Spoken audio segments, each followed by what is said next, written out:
Christopher went into a cave trying to prove the existence of hell, and then he disappeared. 2 months later, his little sister Charlie decides she's going down there to find him. Now personally, if somebody disappears while looking for hell, I feel like that's a pretty good indicator to stop looking. But not Charlie, because Christopher promised they were going to leave their shitty little village behind and start a new life together. So she's getting her brother back, at least that's the plan. Because the deeper they go, the less anybody actually understands what they've stumbled into, including a priest who has hands for everybody. And eventually, some I genuinely don't know how we're going to explain to God. Welcome to Satania. The caves are dark, damp, and deep. In the faint light that filters through, we see a man stomping through the tunnels, absolutely pissed. Judging by the look on his face, he's about 2 seconds away from putting a boot up somebody's ass. Eventually, he catches up to the group of explorers he's been looking for. They're happy to see him, but he's not returning that enthusiasm. The first thing he wants to know is why they thought coming down there was a good idea in the first place. They try to explain, but he cuts them off and tells everyone to pack their gear. They're leaving. He asks where Mr. Laverne is, and they tell him he's gone deeper in the cave with the others. So the group heads further underground. Even Father has to admit he's impressed they made it that far. One of the spelunkers explains that this summer has been unusually dry. The water levels are much lower than normal, opening passages that are usually flooded. That gets one of the explorers thinking, maybe the conditions are completely different from the day Christopher disappeared. Maybe that's why Father couldn't. But Father immediately shuts that down. Christopher wasn't trapped because of bad luck. He was trapped because he didn't listen.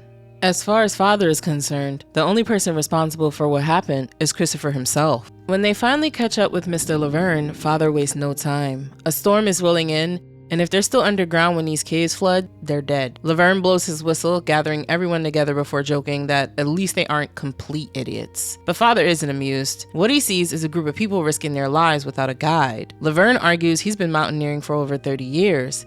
He knows what he's doing, but Father fires right back. You're not on a mountain, you're under one. That's not the same thing. He's even more annoyed that he had to hear about this expedition through gossip around town instead of directly from Laverne. Laverne admits he kept it quiet because he knew Father would try to stop him. Besides, they still believe Christopher could still be alive. He points towards a massive air pocket deeper in the cave. If bats can survive down there, maybe Christopher found shelter too, but Father isn't buying it. The police search these caves for over 2 weeks. Christopher has been missing for more than 2 months. Laverne isn't ready to give up though. He reminds Father, even you haven't explored this deep into the cave system, so how can you be so sure there's nothing left to find? Before the argument goes any further, Laverne changes the subject. He quietly tells Father not to let Charlie overhear. Charlie, Christopher's younger sister, insisted on joining the search herself. Laverne introduces everyone, explaining that Father was the guide leading the expedition the day Christopher disappeared. Father barely acknowledges the introduction. Instead, he checks his watch, and his expression changes. It's after 9 p.m. That's a problem. The bats should have left the hunt by now. The fact that they're still inside tells Father everything he needs to know. It's already raining. The storm arrived early. They need to move now. He mutters that maybe the village elders aren't as good as predicting the weather as they used to be before urging everyone to pick up the pace. Then, they hear it. Water. The cave is already beginning to flood. He orders everyone back to the nearest air pocket before the rising water pocket traps them underground for good. If the water hasn't risen too high yet, they still have a chance. Behind them, the tunnel rapidly fills with water until the current catches them, sending the entire group shooting through the passage. It dumps them into a massive underground lake, and somehow they all survive. Just then, they notice the bats climbing into a narrow crevice. If the bats are going up, so are they. The climb is steep, cramped, and slippery, but they force their way through anyway. After catching their breath, they recover one of the supply bags. Between the food and water, they've got maybe 2 or 3 days worth of supplies. Someone wonders if that's enough to wait for a rescue. No one's coming. The flood has carried them far beyond the known cave system. No rescue team will ever think to search this deep underground, Father says. He leads them towards a nearby shaft where he can feel a faint draft of air. If air is getting in, then there might be a way out. Not everyone shares his optimism. One of the crew quietly admits he thinks they'll be dead long before they even find an exit. Charlie remembers something an old man told her back at the farm. So long as you hope, your blood will warm you. Trying to lift everyone's spirits, Laverne suggests they stop thinking about dying for a minute and instead talk about what they're going to do once they make it out. He asks who wants to go first. One of the crew jokes that once he makes it back, he's giving Mr. Laverne a piece of his mind. The rescue mission was supposed to be a formality. After all, the man's an accountant at a publishing house. Laverne ignores him. Next, another man says the first thing he's doing is going back to work at his garage. After that, he's catching up on all those documentaries about lost civilizations he's been putting off. And before anything else, he's stopping by the church to thank the Lord for getting him through this. Another says when this is all over, he's building a house with his own 2 hands in the middle of a field full of flowers. He wants a horse and a whole bunch of kids. Father can't help himself. He asks if he's allowed to be sarcastic about some of these plans. Laverne reminds him, not if it concerns my nephew. As they continue walking, Father notices something strange. One man thanks the Lord again. Laverne laughs, pointing out that he already said that. That's when Father realizes he's completely lost his sense of time. Everyone checks their watches, and somehow they're all showing different times. Charlie figures the plunge into the underground lake probably didn't do their watches any favors. Father calls for another short break, reassuring everyone that they're closer than ever to finding a way out. Or maybe we're getting closer to the front door of hell. Father shoots him a look. Really? Now's not the time for that. Laverne shrugs. Then he asks if Father even bothered reading Christopher's book before judging it. Father says everything he needed to know was already in the newspapers, but Laverne laughs. If he listened to respectable people every time they hated a book, he'd never publish another one. Father isn't impressed. Trying to prove hell exists is one thing.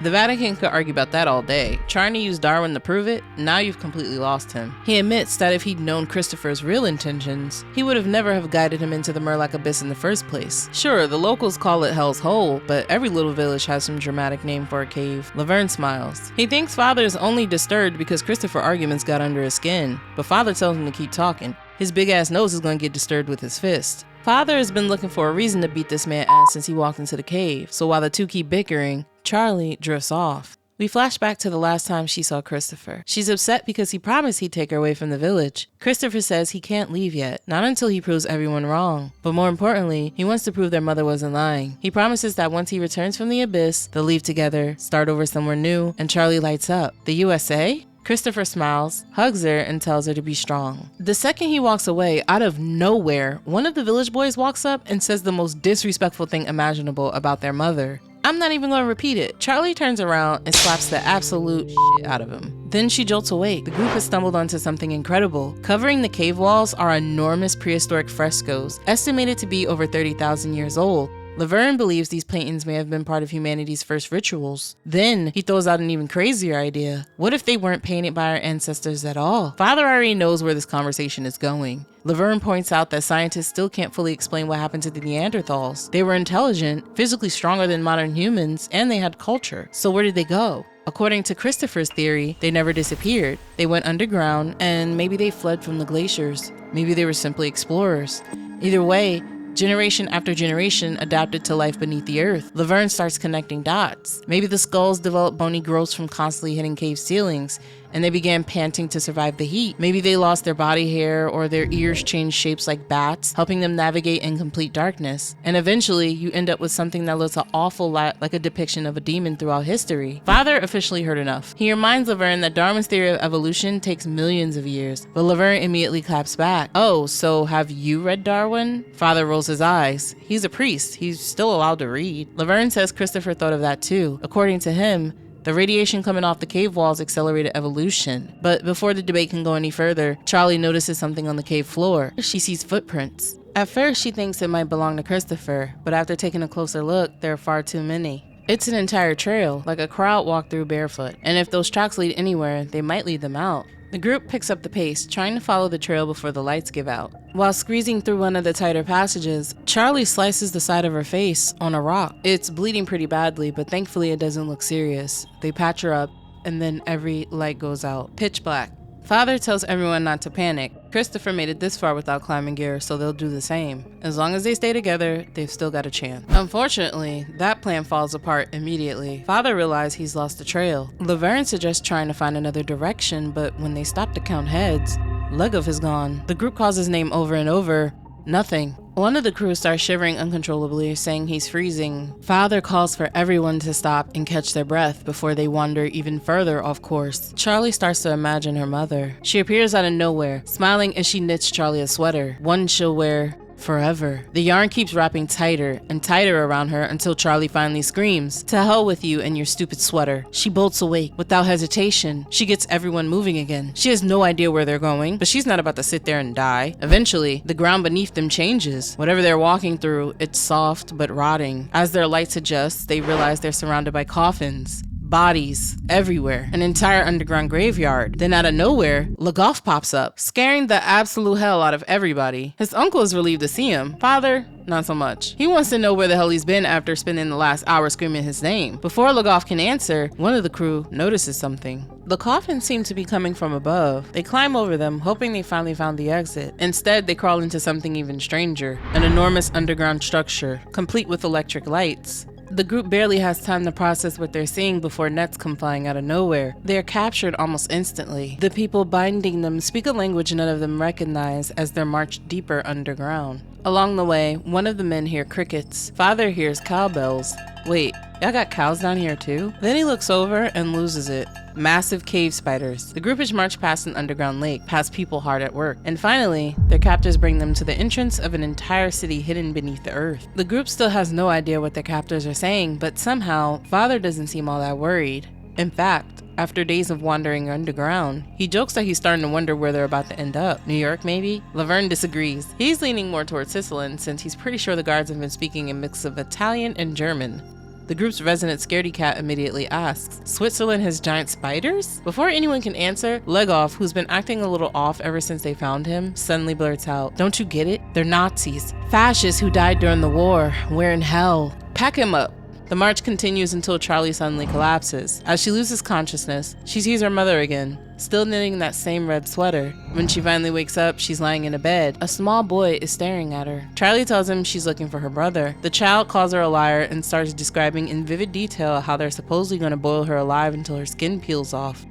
Children are terrifying. Charlie finally yells at them to stop. The boy realizes he's actually scared of her and starts laughing. Then he walks out, leaving her alone in the dark. Meanwhile, elsewhere in the city, an elderly priest walks towards what looks like a massive light source overlooking the settlement. He flips a switch, and the entire city comes to life. Light begins illuminating the streets, the bridges, and the homes, and an entire civilization hidden beneath the earth. The priest eventually arrives at Charlie's room and tells her she can come out. The misunderstanding has been resolved. She's surprised when he speaks perfect English. He smiles and explains that every leader of Thule learns multiple languages as part of their education. The guards question each member of the expedition separately and every story matched. They're convinced the group isn't a threat. Charlie follows them into a large dining hall where everyone else is already gathered around a table, eating like nothing ever happened. They're relieved to see she's finally awake and joke that she gave them quite a scare. Charlie sits down asking if anyone else was hurt. Thankfully, no. Although she does mention that absolutely unhinged little boy she met, one of the elders smiles, raises his glass, and says, "My dear friends, welcome to Ultima Thule."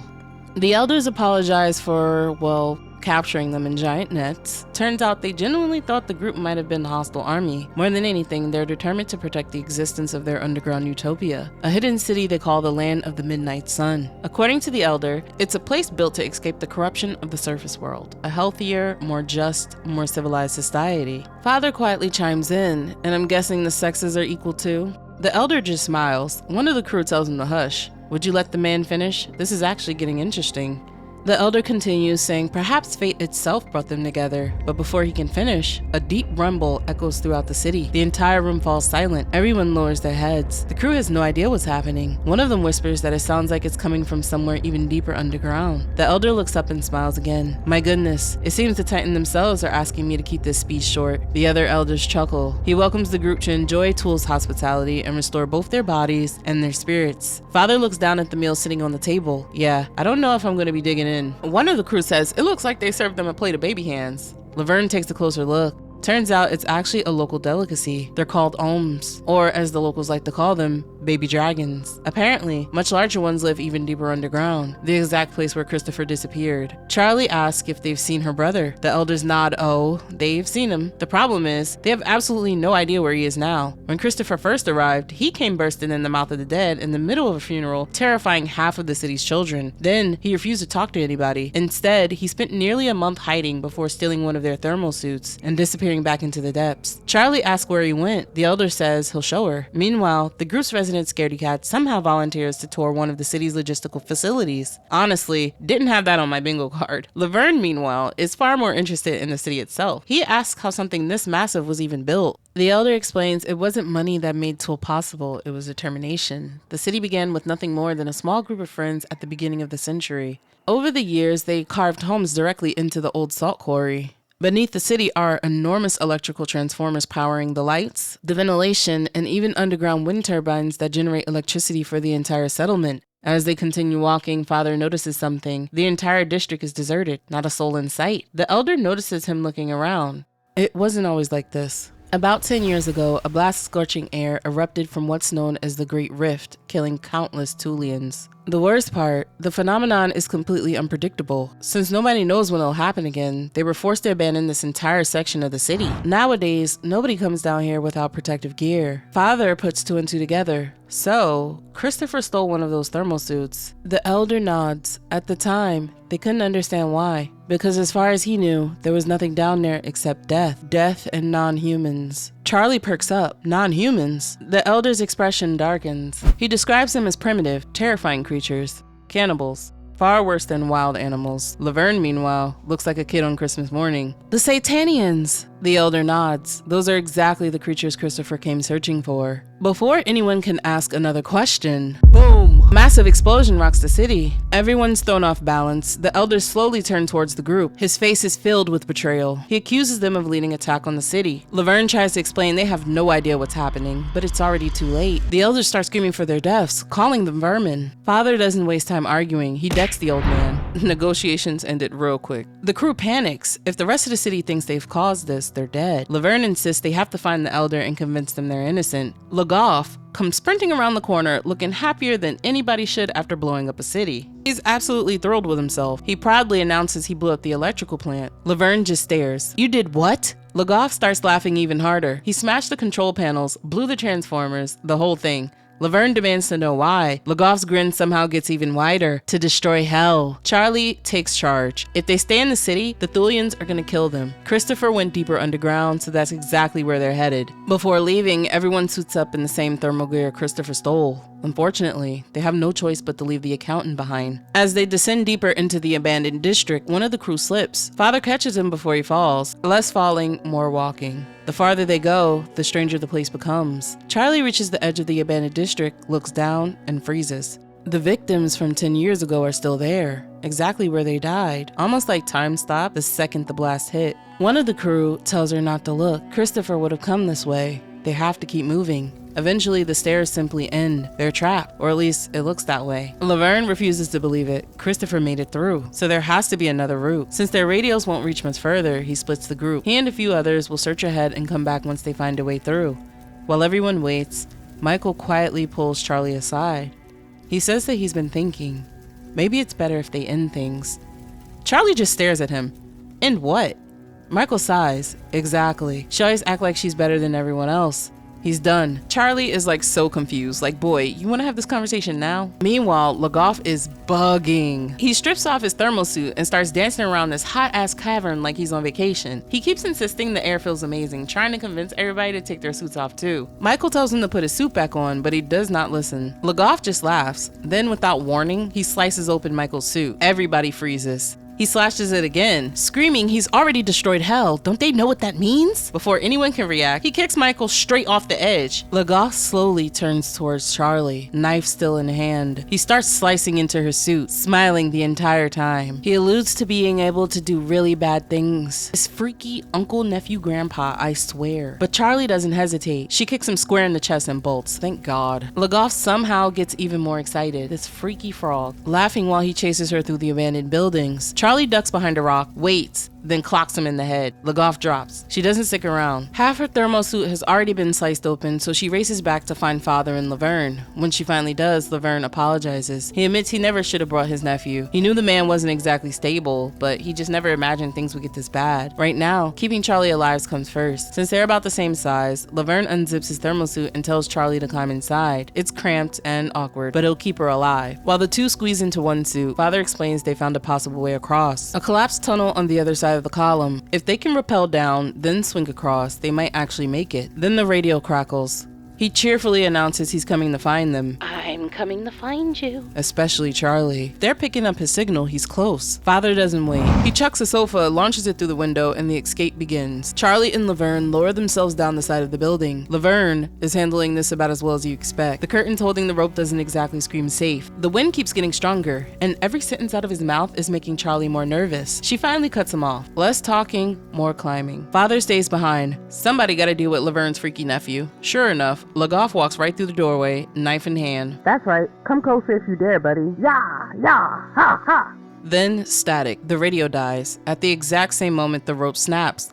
They fall backward into open air. For one horrifying second, it looks like they're done, until the blast of superheated air catches them. They're literally suspended above lava. Laverne screams they won't stay up forever. Working together, they swing towards the stone column, jump, and somehow stick the landing. They carefully inch across, wondering what happened to Father. Then, he answers that question himself. Father comes flying out the broken window, with Lagoff still attached to him. Laverne starts yelling, "Fall like a dead leaf!" Somehow, Father lands. Unfortunately, Lagoff lands directly on top of him, using the priest as his personal crash pad. The psycho starts laughing, knife still in hand. He goes right back to trying to stab Father. Laverne begs his nephew to stop, but he's completely gone. Then, Lagoff suddenly pauses. It's getting hotter. Father quietly tells him the temperature is climbing. If he stays there, they're both gonna die. Lagoff smiles, "Then we'll die together." He raises the knife, but suddenly, everyone notices movement below. Dark figures, watching them from the flames. For the first time since losing his mind, Lagoff gains clarity. He looks scared, and it finally hits him. He didn't destroy hell. He walked straight into it. Seconds later, the heat consumes him.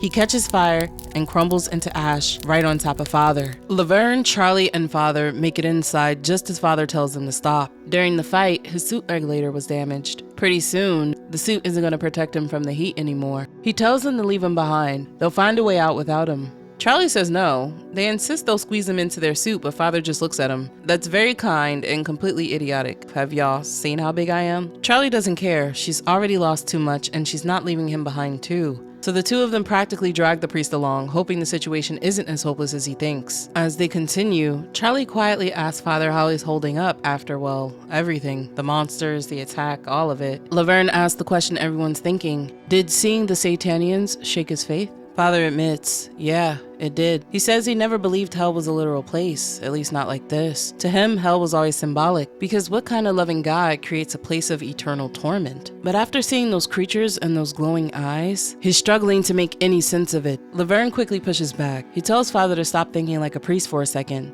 Think like Christopher. Holy glaze. Those creatures aren't supernatural. If their eyes glow, maybe they're no different than a cat's. It doesn't automatically make them demons. Before the debate goes any further, Charlie spots something. Footprints. Christopher's footprints. The group follows them. Father still isn't convinced. He points out that no living creature should survive temperatures hot enough to turn Lagoff into crispy bacon. Laverne reminds him of one important detail. The Satanians disappeared before Lagoff burned. Then he points towards a shaft where cold air is rushing upward. Christopher believes that the Satanians survived by constantly moving between pockets where the temperature was actually livable. Father sighs. He'd better hope Christopher was right, because his suit is officially giving up.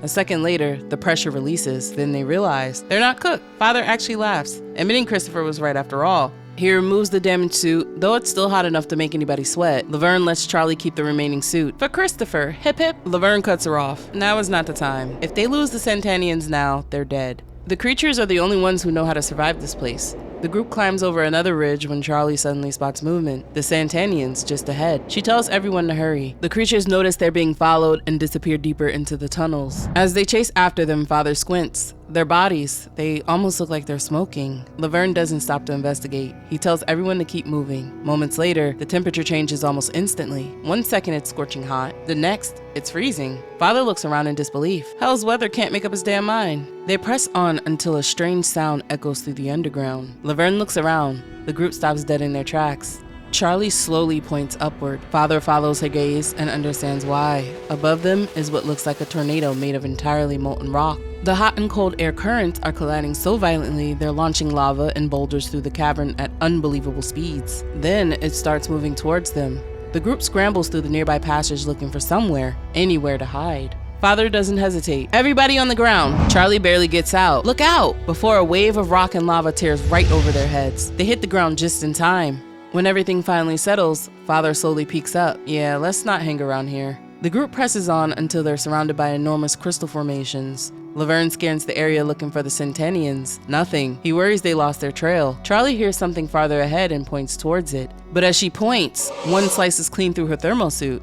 Laverne yanks her back. Good lord, some of these crystals are practically invisible and sharp enough to take your hand off. Father volunteers to lead the way. He tells everyone to stay close. This isn't just a nice cave anymore, it's a nice palace, and it'll kill you just as fast. As they weave through the crystals, Charlie starts hearing her mother's voice again. She mocks her, wondering why Lagos would have ever been interested in someone like her. Then she twists the knife in deeper, saying Charlie's so obsessed with finding Christopher, it's almost like she's in love with him. Brother, Charlie keeps whispering to herself, "You're not here." She reminds herself her mother's locked away in the asylum, but the voice won't stop, trying to drown her out. Father brushes up against one of the crystals. It slices straight into his elbow, and he winces. Laverne asks if he's alright. Father admits he's exhausted and he can't concentrate anymore. Charlie barely notices. She's still staring at the blood left behind on the crystal. Laverne offers to take the lead. If they can't catch up to the Satanians soon, they'll lose them for good. Father sighs. At this point, he doesn't even know when they lost him. Hours ago? Days ago? He's lost all sense of time again. The further they travel, the more the cave changes. The Crystal Palace slowly gives way to the strange elastic growth stretching across the walls and the ceilings. It smells like death, but there are worms. With any luck, they might actually be edible.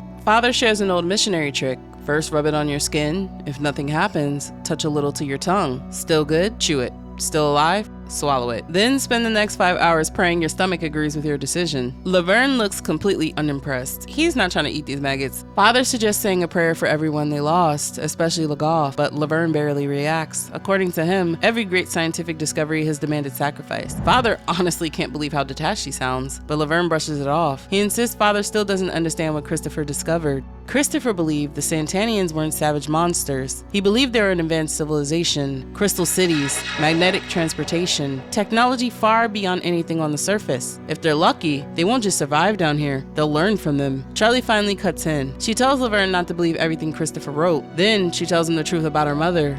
Christopher said she'd been assaulted by a demon. According to the rest of the village, that demon was just a local farmer named Gustave. One night during carnival, drunk and dressed like the devil, he assaulted her. The trauma destroyed her. Christopher chose to believe she'd literally encountered a demon and built his entire theory around that story.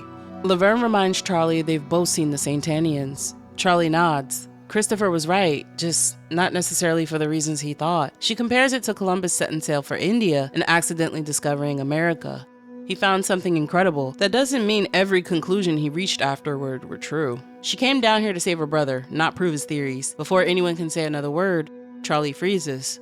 She hears something. At first, it's distant, then closer. Glowing eyes begin appearing between the elastic growths, one after another. The Satanians found them. Laverne slowly raises his hand, trying to show he means no harm. Charlie tells him to get back, but he ignores her. The second he steps forward, the Satanians grab him. Charlie reacts without thinking. She rips an icicle free and swings at them, but the strange elastic vine surrounding them gets cut. The branches snap, and to everyone's surprise, the Satanians back away. Charlie pauses. Something's changed. The ceiling looks higher. She glances back towards Father, and this man is still asleep. She genuinely doesn't know how. She rolls him off the branch, and only then does she realize where she's ended up. An enormous underground lake stretches out before them. Everything glows red. The water, the stone, even the light itself. It's eerie, but strangely beautiful. Father Mansour finally stirs awake. The first thing he asks is whether he slept long. Charlie lets out a tired laugh. An eternity, I think. At this point, she doesn't even know what time it is anymore. Father thanks her for watching over him. Without her, he probably would have rolled straight into the lava. Then his expression changes. He asks about Laverne. Charlie quietly tells him the Satanians carried him away. She hasn't seen him since. A heavy silence hangs between them. Finally, Father shakes it off. They'll find him. But first, they have to survive. The temperature keeps climbing, so Father hoists Charlie onto his back and tells her to tuck herself inside the thermal suit. Together, they swing from vine to vine across the underground lake. Eventually, she drifts back to sleep, only to wake up face to face with a gigantic fly. She screams on instinct and buries her icicle straight into its eye. The creature crashes into the crimson lake below. Charlie frantically looks around for Father. His voice calls out from below. He's all right, but he spotted the Satanians again. Something catches her eye. It looks like they're vomiting into the air. Ill. Father admits he's just as confused. They still haven't found Laverne or Christopher, but he refuses to believe they're dead. Charlie isn't nearly as optimistic. If the Satanians know these caves as well as they seem to, Then they almost certainly cross paths with Christopher. Before Father can stop her, Charlie grabs a vine and swings off. He catches her almost immediately. Not now. Then he points out something she completely missed. Every so often, the Satanians press their horns against the roots and rock around them. Father figures it's their version of putting an ear to the ground. They're constantly feeling the vibrations around them. Sneaking up on them isn't happening, especially when it's hundreds of them. Instead, Father decides they'll shadow the group from a distance. If they spot Laverne or Christopher, then they'll make their move. Charlie reluctantly agrees. Father tells her the priority right now is getting her strength back. Apparently, breakfast is worms. Yeah, I'd rather stay hungry too. Before he can even hand them over, she's gone. I swear, this girl disappears like Batman every chance she gets. Father sighs, good God almighty. He goes after her. Charlie walks right up to one of the Satanians, icicle in hand. She warns it not to come any closer, and when it doesn't listen, she swipes at its horns. Then she tries something else. She asks if it understands her. She's looking for her brother, a human, just like her. She calls out for Christopher, saying she's gonna get him out of there. The Satanians don't answer. They just stare. Okay, she swallows. We can go now. Father Mansour's journal, unknown date. If anyone ever finds these pages, at least they'll know what happened down here. Charlie and I have been following the Satanians through this upside-down forest of giant roots for what feels like an eternity. Day and night no longer exist. The only thing marking the passage of time is when exhaustion finally forces us to sleep. The Satanians, they never seem to rest. They're always moving, always watching, almost like sharks. The more I study them, the stranger they become. Their chests never rise or fall. They don't appear to breathe the way we do. Nothing in this world follows a predictable rhythm. One moment we found shelter, next we're fleeing scorching clouds of heat. A root that looked edible suddenly proves poisonous. Nothing remains the same for very long. The Satanians seem perfectly adapted to the chaos. They live entirely in the present, dragging carcasses around for days, only to abandon them without explanation. Their young are left to fend for themselves, and if they survive, they survive. If they don't, the others simply keep moving. I cannot identify any true social order among them, though every so often, I believe I glimpse temporary leaders. Whatever intelligence these creatures possess, it doesn't follow any human logic. And that's exactly what makes him so terrifying. We no longer have the slightest idea where we are. The only certainty is that we've left the rivers of lava behind, and now we're pushing through a thick blanket of fog. And somewhere ahead, there's light. The Satanians and those strange beasts are all heading towards it. Father closes the journal. Charlie has a different idea. Before he can stop her, she leaps onto one of those enormous furry creatures climbing through the trees. Father just laughs, then jumps after her. Somehow, it works. The creature keeps crawling as if they aren't there. It even has food growing on its back. Honestly, they accidentally booked themselves a flight on Air Satania. As it carries them forward, they notice dozens of other bizarre creatures migrating in the same direction. The air slowly changes. It grows warmer, more humid, and strangely, it smells like leek soup. For some reason, it reminds her of the beach. As the fog begins to lift, the view opens up. An enormous subterranean sea stretches out before them. The water glows beneath them, illuminated by bioluminescent organisms and strange gases rising from the depths. It's haunting but beautiful. Then something erupts from the water. A massive claw snatches one of the giant climbing creatures and tears it clean in half. Yeah, time to get off Air Satania. The two quickly climb down and continue on foot. That's when Charlie spots something below. A flag. No, thermal suit, just like the one stolen from the Thulians. Her heart skips. Christopher! She bolts toward it before Father can stop her. The trail leads into a narrow tunnel. Charlie starts climbing inside. Father tells her to wait and that he's coming too. The passage reeks of carrion. Then without warning, the wall clamps shut around Charlie. It's alive. Thick mucus coats her as the creature begins swallowing her whole. Father doesn't hesitate. He starts stabbing the fleshy walls, desperately trying to free her. Finally, the creature loosens its grip. He yanks Charlie back out, and she's shaking, barely able to speak. She just keeps thanking him. Father doesn't waste another second. They have to move. Before the creature recovers, Charlie drives her icicle straight into it. The giant worm convulses in agony, and then the entire forest answers. Strange sounds begins echoing through the trees. Yeah, that's probably your cue to leave. The two sprint through the branches as the dying creature crashes below. Charlie says whatever that thing was, it almost made her throw up. Father nods. Honestly, same. Eventually, they stumble across what looks like a massive network of tunnels. Father says it reminds him of the giant termite mounds found in Africa. Despite how alien it looks, it's surprisingly livable. The tunnels naturally circulate cool air, almost like built-in air conditioning. And judging by everything they find, Christopher lived here for quite some time.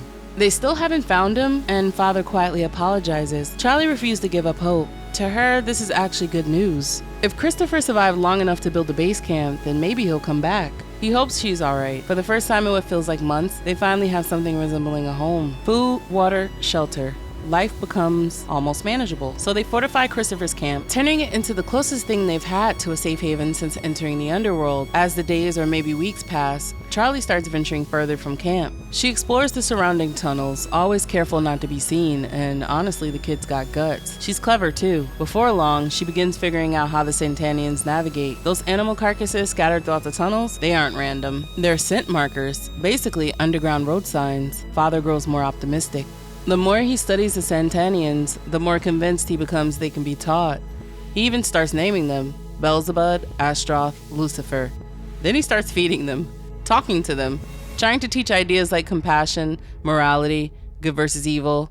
It's slow going. These creatures seem ruled almost entirely by instinct, but Father refuses to give up. Charlie, not so much. She reminds him they've been down there for what feels like forever. Christopher's still missing. Laverne's still missing. Wasn't finding them the whole reason they came down here? Father barely looks up. He tells her, now isn't the time. There's still so much work to do. Charlie isn't having it. This isn't why she came to Satania. Father cuts her off again, then casually tells her to put some clothes on while she's at it. Fed up, Charlie storms off. That's when she hears something behind her. She turns and recognizes the same Satanian she'd fought before, the ones whose horn she chopped off. She rolls her eyes. Really? One beating wasn't enough? The creature just sits there, almost purring. When it tries to nip at her, she smacks it on the head. No biting. And then things get weird. Real weird. Yeah, Charlie did something strange with that Satanian. The moment it's over, instant regret. And of course, that's exactly when her mother's voice starts creeping back. The hallucination starts tearing into her, saying she's no different than her mother. Maybe she even enjoyed it. Charlie keeps repeating, "You're not here," over and over, trying to drown her out. Her mother only laughs. Charlie finally snaps, telling the hallucination to leave her the hell alone. While she's arguing with herself, the Satania is just sitting there looking completely confused. Honestly, same little bro. Just then, she hears someone calling her name. She turns and can't believe who's standing there. Laverne, alive, barely. The man is covered head to toe in some kind of purple slime. Charlie rushes over asking what happened. Laverne says the Satanians have been holding him prisoner miles away, beyond a massive forest. Whatever they did to him, he'd rather not relive it. Let's just say it wasn't a good time. Charlie asks how he escaped. Laverne says something suddenly changed. The Satanians stopped paying attention to him. They were too busy panicking. The enormous roots surrounding their settlement had started rotting. Everything around them was dying. The creatures scattered in every direction. Laverne took his chance and ran. Seeing Christopher's old camp again almost made him cry. He's just relieved Charlie's still alive, but they can't stay here. They need to leave now.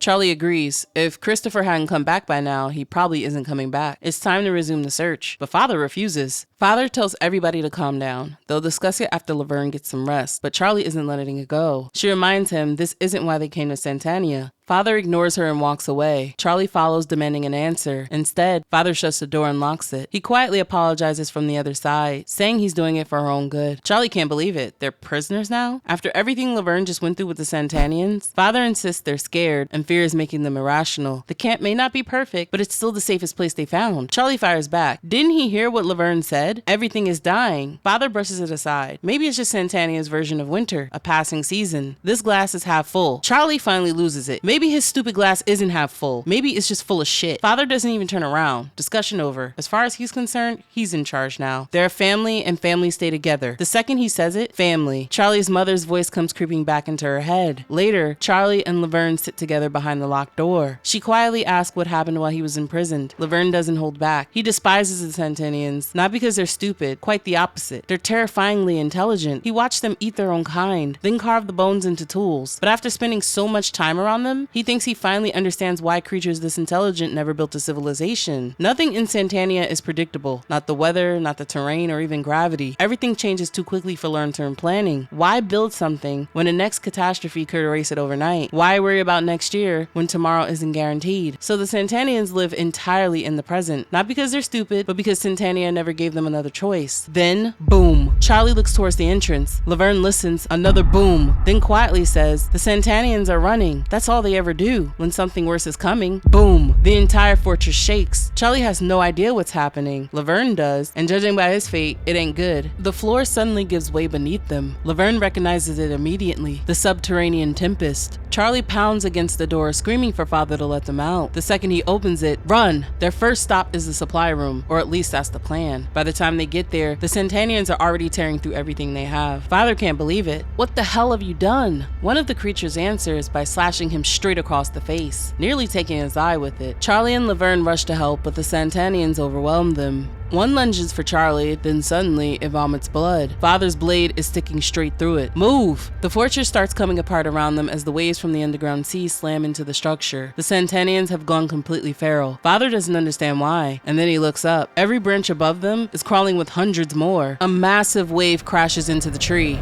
They cling to the branches with everything they got as the water tears through the fortress. Then, thwit, an arrow flies past them and buries itself in a Satanian skull. Charlie freezes and looks up. Christopher! She takes off without thinking, scrambling toward him as fast as she can. Charlie is overwhelmed with relief. Christopher, not so much. The first thing out his mouth is, "What the hell are you doing here?" Charlie tells him she came to save him. But while they're talking, Laverne completely loses it. Every awful thing they've endured, every death, every mile through this nightmare, he blames Christopher. He throws every speech Christopher ever made about the enlightened Satanians right back in his face. Christopher's response, he slaps the absolute hell out of him. No argument, just smack. Then he tells Charlie to follow him. Christopher moves through the trees like he knows every branch by heart. Every arrow finds another Satanian. Charlie tells him everything is falling apart. The plants are dying. The Satanians have gone mad. Is this the end? Christopher asks where Laverne is. Back in the chaos, Laverne is completely surrounded. He screams at the Satanians, almost welcoming them. He got so much beef with these Satanians. Moments later, they tear him apart. Father tries to reach him, but another Satanian latches onto his leg. An arrow punches straight through both of them. Christopher doesn't even slow down. Instead, he points towards a strange star-shaped plant and tells them to jump inside. Neither of them understand why. Christopher doesn't have time to explain. The second they jump in, the creature covers them in writhing larvae that begins feeding on their blood. It's disgusting. Christopher tells them not to move though, to trust him. The reason becomes painfully obvious. A gigantic predator crashes through the trees. Something between an anglerfish and an eel, and an absolute nightmare. Its tongue lashes through the forest, snatching Satanians one after the other, and then it swallows every larva, including the three of them. Yeah, they're inside a monster now. For a while, everything goes dark. Then a faint glow fills the creature's insides. Charlie realizes Christopher is glowing. He explains it's one of the side effects of living in Satania for so long. For now, they're safe. He tells them to brush off the larvae or eat them. Apparently, they're surprisingly nutritious. Father can barely process any of this. The Satanians just murdered Laverne. Christopher admits he was wrong. Not entirely, just about almost everything. Satania is far bigger than he ever imagined, because it isn't merely an underground world. He believes it's alive. The creature carrying them is only one piece of something much larger. One colossal organism slowly moving beneath the earth, colonizing new caverns and leaving decay behind. The Satanians, the monsters, even they are nothing more than tiny organisms surviving inside a body far beyond their understanding. In a place like this, Christopher explains, you don't conquer nature, you don't control it. You survive by letting it carry you and taking whatever opportunities it gives you. He's gotten so used to life down there, somehow he's learned to understand the place. Charlie asks the obvious question. So, you know how to get back to the surface? Christopher dodges it. They'll talk about that later. For now, she needs to sleep.